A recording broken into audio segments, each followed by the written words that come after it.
Good evening, my name is Megan Durkee. Tonight I will be explaining to you the 3 concepts I have learned throughout the Communications 101 class. I feel that the 3 concepts that I have learned that have actually bettered my communication skills are conflict, identifying with your audience, and persuasive goals. I will now begin in speaking with you about conflict. As you can see in this picture, there is 2 different groups of people, and they're both a man and a woman. In conflict, it can end up negative or positive. Negatively, it affects us because it can create negative regard for your opponent, or it can end up hurting either you or your opponent by the end. Positively, though, it forces us to re-examine our problems and work them out instead of holding them in and then creating resentment. It is important to know how, in conflict, how people in different cultures and in different genders react to conflict. Males actually are more logical than women in conflict because women tend to be more emotional. Men also withdraw themselves from conflict, whereas women want to resolve conflict. In culture, though, it varies on just the different cultures on how they react to conflict. Conflict can be prevented by using these techniques, and I hope that in preventing conflict you use these techniques in your daily life. Learning how to identify with your audience is also an important concept, I feel, in communication. Showing that you share important attitudes, beliefs, and values, it will create a better atmosphere for open communication. To better help you identify, it can help to find similarities in your backgrounds, whether they be cultural, educational, or social.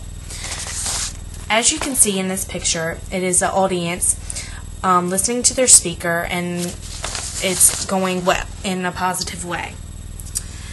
These facts are important in identifying with your audience, but there's more to know. There's a general rule that is important to know when communicating with an audience. That is to never ask your audience to do something that you haven't shown them that you know how to do, or you haven't spoke about it in a knowledgeable way, because then they won't listen to you and then they'll question your ethics. Using examples of things you've done, and whether it be a satisfying experience or not, the audience likes to hear about other people's experiences. This can help in identifying with your audience better.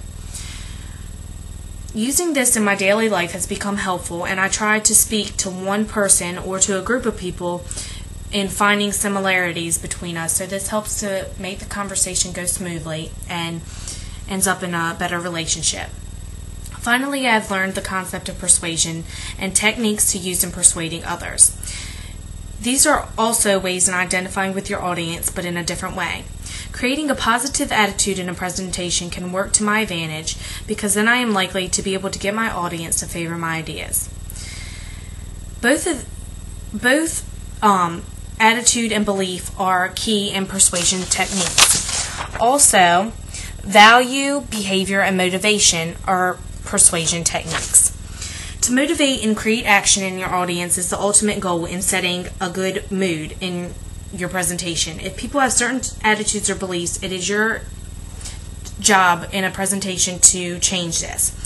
I have provided you with the 3 concepts I feel that communications has better helped me in my skills in communicating with others. I hope you enjoyed my presentation. Thank you for listening. My name is Megan Durkee.